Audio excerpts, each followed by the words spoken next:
The doorbell rings. Karen, a nosy neighbor, stands with a stern expression and a fake quarantine notice in hand. But as Karen turns to leave, she freezes. His wife, a CDC epidemiologist, is watching from the window. A nightmare has just begun. Karen marched up the driveway, her heels clicking against the pavement. She clutched the bright yellow quarantine notice in her hand, her lips pressed into a thin line. Reaching the front door, she rang the bell and waited, tapping her foot impatiently. The door swung open, and a man in his 30s appeared, confusion etched on his face. "Can I help you?" he asked, eyeing the official-looking document in Karen's grasp. "Yes, you can," Karen said, her voice dripping with self-importance. "I'm here to serve you with a quarantine notice. You and your family need to self-isolate immediately." The man's brow furrowed. "What? That can't be right. No one in my family is sick." Karen thrust the paper towards him. "It's all right here. You have 24 hours to comply, or the authorities will be notified." She turned on her heel, a smug smile playing on her lips as she made her way back to her own house. The man stared at the notice, his mind racing. This couldn't be happening. He quickly closed the door and hurried to the living room, where his wife was watching television. "Honey, you're not going to believe this," he said, his voice laced with concern. "Karen just showed up and served us with a quarantine notice. She says we have to self-isolate, or the authorities will be called." His wife's eyes widened. "What? That's ridiculous. I work at the CDC, and I haven't heard anything about a quarantine in our neighborhood." They both stared at each other, the realization dawning that this was some kind of twisted prank or abuse of power. Anger began to build within them, and they knew they had to take action. The man clenched his fist, his knuckles turning white. "I can't believe she's doing this. Does she think she can just make up rules and force us to follow them?" His wife placed a calming hand on his arm. "Honey, we need to stay level-headed. This is clearly some kind of abuse of power, and we need to handle it the right way." She grabbed her phone and began dialing a number. "I'm calling my supervisor at the CDC. We need to get to the bottom of this and make sure Karen doesn't try to pull anything else." As she waited for the call to connect, the man paced the room, his mind racing. He couldn't shake the feeling of dread that had settled in the pit of his stomach. What if Karen succeeded in getting the authorities involved? What if they were forced to quarantine, even though they weren't sick? His wife's voice snapped him back to reality. "Yes, this is Dr. Smith. I need to report a potential abuse of power in my neighborhood. One of my neighbors has served my family with a fake quarantine notice, and I believe she is trying to force us to self-isolate without any legitimate reason." She paused, listening to the response on the other end. "I see. Yes, of course, I understand. Thank you for your help." Hanging up the phone, she turned to her husband, her expression grim. "The CDC has no record of any quarantine order in our area. They're going to send someone to investigate this immediately." The man felt a surge of relief, but it was quickly replaced by a growing sense of unease. "What do you think Karen's endgame is? She can't possibly think she can get away with this." His wife shook her head. "I don't know, but we need to be prepared for anything. This is clearly a calculated move on her part, and we can't underestimate her." They both knew that the battle had only just begun. The next morning, a knock on the door startled the couple. Exchanging a worried glance, they cautiously approached the entrance and peered through the peephole. A tall, uniformed officer stood on their doorstep, his expression stern. The man took a deep breath and opened the door. "Good morning, sir. I'm Officer Hernandez with the local police department. I've received a report of potential quarantine violation at this address. Can you tell me what's going on?" The man quickly explained the situation, handing over the fake quarantine notice that Karen had delivered the previous day. Officer Hernandez examined the document, his brow furrowing. "This doesn't appear to be a legitimate order. Let me make a call to verify the information."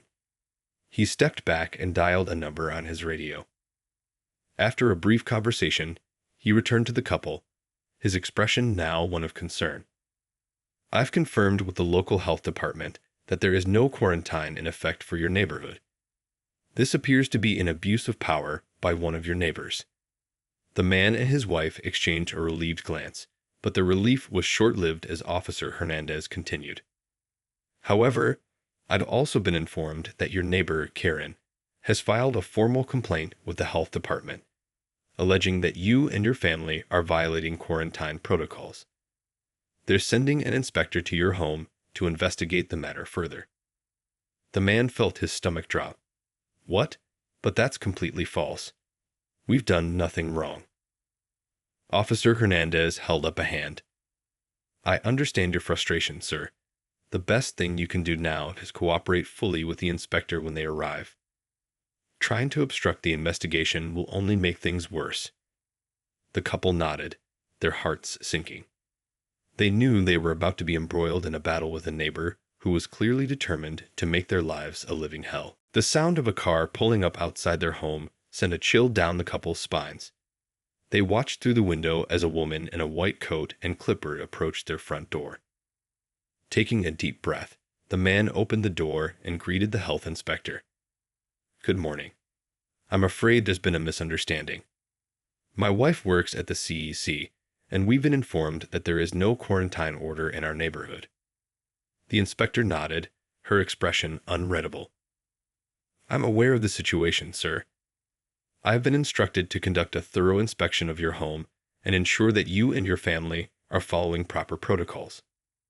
Without waiting for a response, she stepped past the man and began making her way through the house, meticulously examining every room. The couple followed her, their anxiety mounting with each passing minute. Finally, the inspector turned to them, her face still neutral. "Based on my inspection, I see no evidence of any illness or quarantine violation in your home. However, I have been instructed to issue a warning, as your neighbor has filed a formal complaint." The man felt a surge of anger. "A warning? For what? We haven't done anything wrong." The inspector held up a hand. "I understand your frustration, sir, but the health department is required to investigate all complaints, regardless of their merit. This warning serves as a notice that you are being monitored, and any further allegations will be taken seriously." With that, she turned and headed for the door, leaving the couple reeling. As soon as she was gone, the man slammed his fist against the wall, his face contorted with rage. "I can't believe this. Karen is trying to ruin our lives, and the authorities are just going along with it." His wife placed a hand on his shoulder, her own expression one of grim determination. "We can't let her get away with this. We need to fight back, and we need to do it legally."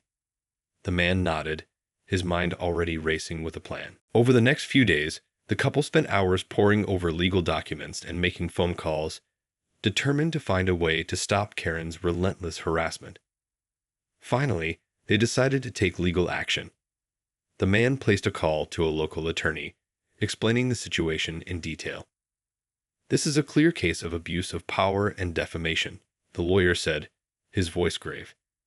"Your neighbor is attempting to use the health department and local authorities to harass and intimidate you, without any legitimate grounds. We can file a lawsuit for harassment, as well as demand that the health department rescind the warning and issue a public apology." The couple felt a surge of hope, but they knew the battle was far from over. Karen was not the type to back down easily. The next day, they received a certified letter in the mail.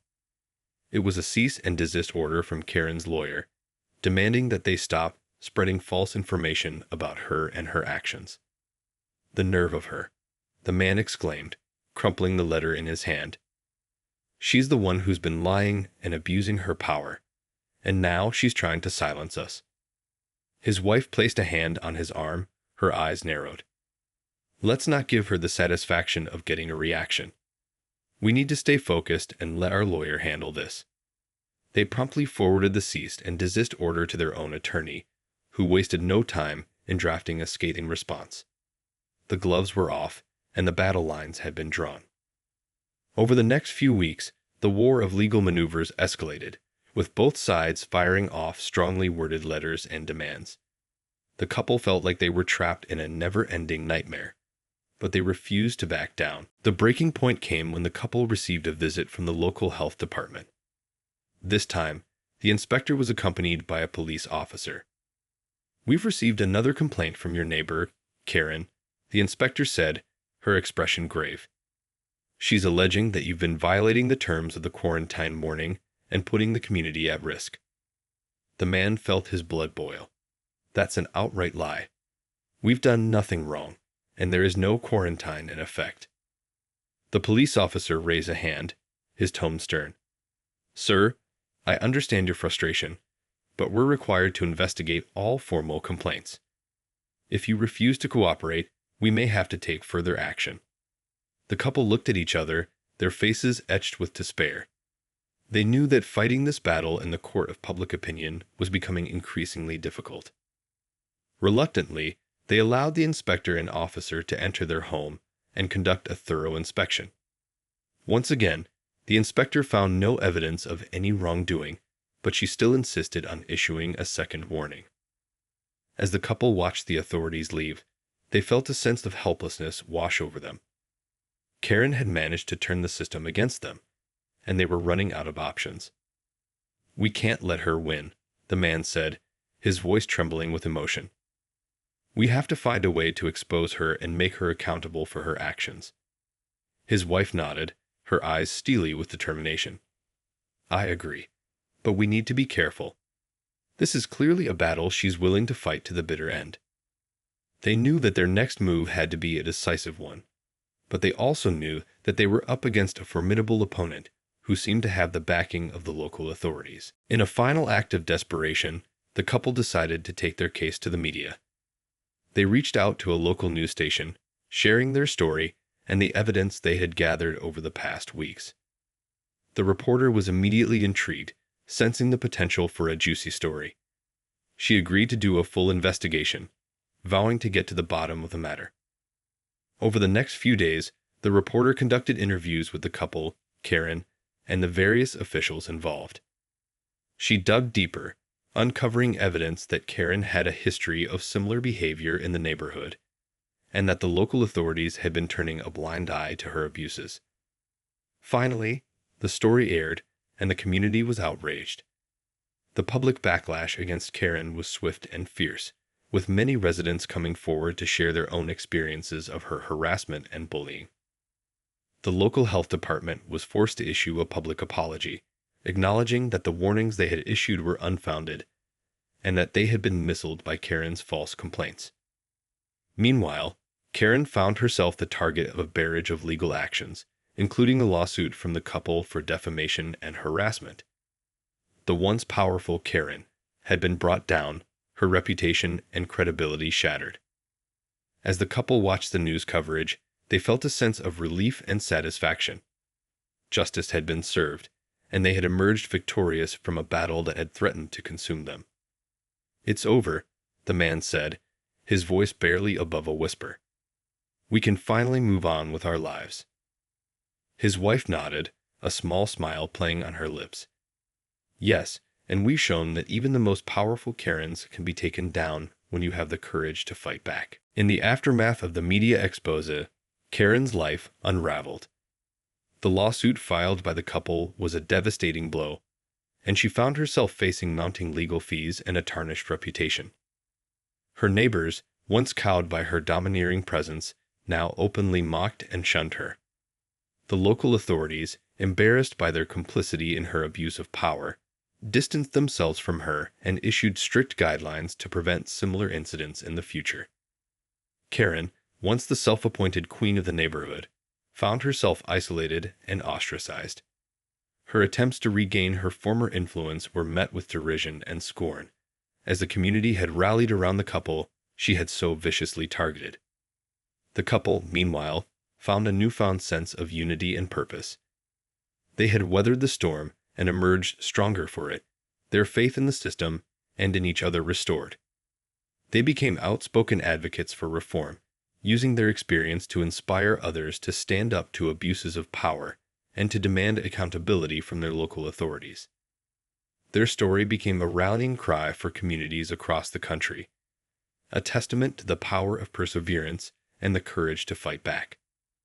In the end, the Karen, who had sought to destroy them, had unwittingly become the catalyst for their own redemption.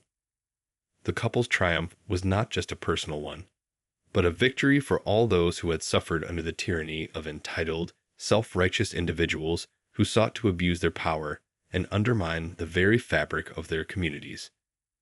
As they looked towards the future, the couple knew that they had emerged from this ordeal with a renewed sense of purpose and a determination to use their voice to inspire positive change.